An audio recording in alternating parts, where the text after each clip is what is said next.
And John Browning, how's your day today? It is unbelievable. I stole your line. I love it. You did, but that's great because the last time we talked, you were nearing unbelievable. So I know. obviously things are moving in the right direction. I love that. I love talking with you on your podcast.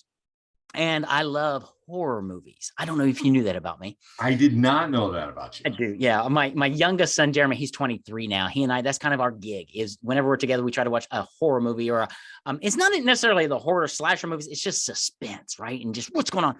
And it brings, sometimes people are fearful of those things and all that because they have those jump scares and things, but I don't want to talk about horror movies and things today with you. What I want to talk about are some of the fears that investors have today.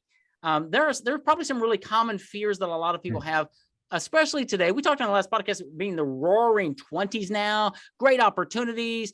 Some things go up, some things go down. There are fears everywhere. Let's talk about some of the most common fears you hear from prospects, clients, and things today. What's going on in people's minds and worlds today? You know, it's really interesting that a lot of them don't necessarily change over the years. You know, there's a lot of the same fears, but right now, in the last, 6 months or so, I've got a lot of inflation fears. People are beginning to realize that things have gone up significantly, like not just a little bit, and they're not just things that I would never buy, right? I've got a couple statistics here in front of me, actually. So in the past year, meats as a category has gone up 25-30%. Wow. Yeah, no kidding. That's killer. Yeah, that's killer. And you want to be a vegetarian. Yeah, I'm going to go vegan, but then vegan or vegetarian, and then I look at my menu and I know I'm a meatitarian. That's right. I'm a meatitarian. I love it.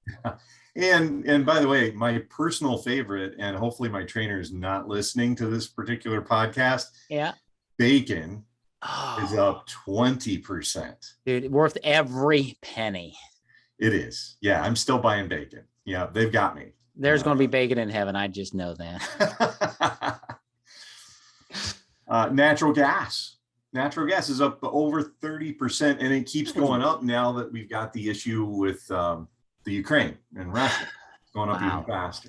Gasoline up over 50% from a year ago. Yeah. You need that to even, if you're going to go to work, you need that. You need to buy a car. So over 25%, and that's on a pretty big ticket item. It's huge. And appliances, your dishwasher breaks, your wash machine breaks. It's up 15% from last year. Yeah. I mean, those are just a few things. And then you look at your savings account. It's not up that much, John. No, it's not even up 1%. You're lucky if it's up 0.5%. Yeah. So people are starting to get afraid or fearful that, am I going to be able to retire? Yeah. Am I going to be able to retire with my same lifestyle? Yeah. And it's a big thing. And then that ties into the next fear, right? Which is the volatility. I'm afraid of volatility because when we talk about volatility, the word, right, what does that mean? Yeah. Well, in truth, it means both going up and going down. Right. But we tend to refer to it only when things are going down. Yeah. It becomes a bad word, right? Yeah. And so people are afraid of that because we've seen really since September. I don't think people really realize that we have not really done much of anything in the equity markets and certainly nothing in the fixed income markets since September, really. Wow. And over the last month, even those big, supposedly strong companies and businesses have declined over 10% in the last month. Yeah. And people are afraid of that because, hey, you know what? Only making 50 basis points or 0.5% in my savings account is better than losing 10%. Well, you think, right? Yeah. So there's always a happy medium between these things to help allay people's fears. There are, it used to be that when you bought something called an annuity, right, you paid a lot of money up front. You had this big surrender charge, and a lot of people still sell them that way today. If you work with us, we can show you how to do that without that big upfront charge, you don't have to pay nearly what you used to. That's one thing that has actually come down, and that can stabilize for a portion of your portfolio. That can stabilize things a little bit for you. Okay. So there are ways to get around these fears. And yeah, let's see, what's the other fear that I was thinking of is the fear of running out of money in retirement, which we kind of already talked about a little bit. Yeah. And that really is a big one. That's fascinating. And we might do a whole episode around the whole annuity thing, because annuities have such a bad name, right? Because years and years and years and years ago, they kind of were bad. They've changed a lot, and there are lots of things that people can do. And an annuity is not the purple pill, right? It's not the savior of your retirement, but it can be a good part of a portfolio. And we're not giving advice here. This is not financial advice by any stretch of the imagination. But you've got to understand that there are vehicles out there that John knows about that you may have a certain feeling about, right? I was working, and I'm gonna take over your podcast for just a minute. I was walking with my widow. You know the story of a friend of mine. Her husband died, and I had to help her get her finances and everything in order. And when we met with the financial guy, he said, "Well, we need to talk about annuities." She's like, "Oh no, annuities are bad." And he had the discussion. He's like, "Well, why do you think that?" She's like, "Well, that's what my grandpa told me." And he's like, back in your grandpa's day, he was absolutely right. They were terrible, but he would have told you at that time a CD was really good. What do you think about CDs now? And she's like, well, CDs are really bad now because the interest. And so it was a mindset for her. That's all she knew. He was able to talk with her and go, let me explain annuities today and how they're different. I think the same thing. It's not just annuities. It's stocks, it's bonds. It's all of that. We have preconceived notions in our mind of what's good, what's bad. But John, you're the expert that we should be listening to, right? That's a fear of somebody going, no, I can't do that. My grandfather or my dad told me that. Things change, right? Absolutely right. You can have your show back now, by the way. Yeah, no, I run into that all the time, especially with older clients. They've been around for a while, and they don't tend to like the idea of investing. Yeah, no. Investing's bad. Just keep everything in that CD, keep everything in the bank, which can just exacerbate that fear of running out of money. Well, it can, especially if we throw out, if you're talking to somebody like that and you talk about the roaring 20s. Yeah. Let's see, didn't something happen in 29? Oh, yeah. So, you can see where the fears come in and whether that was their grandfather or their father. Okay, well, so it's mindset. It's how do we think about all of this? And where are you getting your information? I guess that's really what it is. Are you watching the news channels and getting your information from that? Or are you talking to an expert like John Browning to say, okay, here's what I'm thinking, John. Here's what I'm feeling. Maybe that's even more important. Here's what I'm feeling, John. It is even more important. They really are. And that plays into what we're talking about today's fears of feeling. I don't know what's going to happen and I'm scared. And then, John, you have the opportunity to talk with people and counsel and help them alleviate those fears. Yeah, it really does come to feeling, and I was trying to remember what chapter that is, right? We talked about that, how to avoid common mistakes, chapter 5 of Build Your Life, Not a Portfolio, the book. Would that be your Amazon best-selling book, John? That is my Amazon best-selling book. Yeah, that one. Yeah, and, we talk about things like that, and the fact that all of us, I don't care who you are, admit it or not, we make emotional decisions. Oh, totally. Which is why it's so important that we have somebody who's detached a bit to at least make a suggestion that maybe it's not a great idea to jump off that cliff right now, even though it seems like it'd be a lot of fun.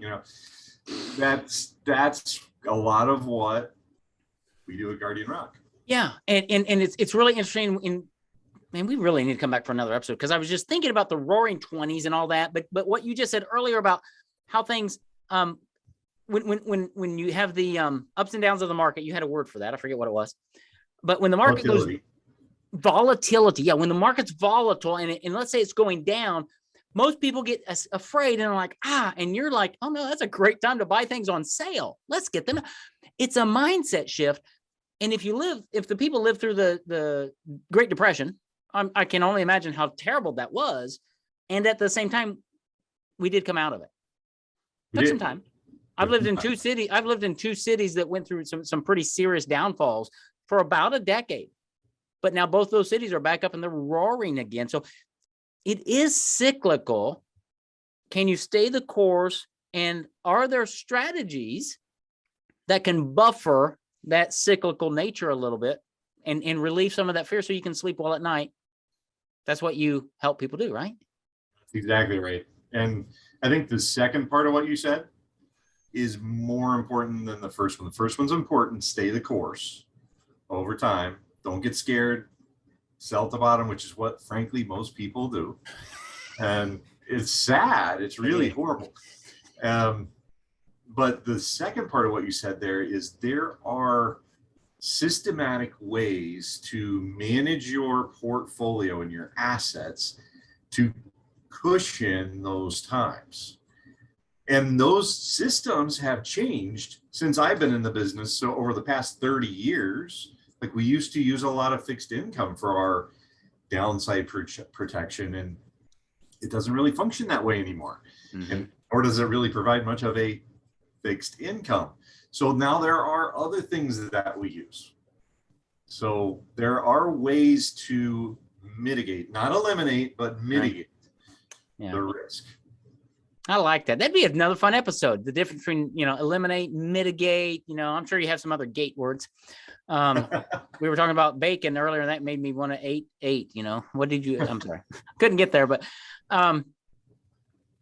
it's fascinating because fears stop people. It causes us to procrastinate, and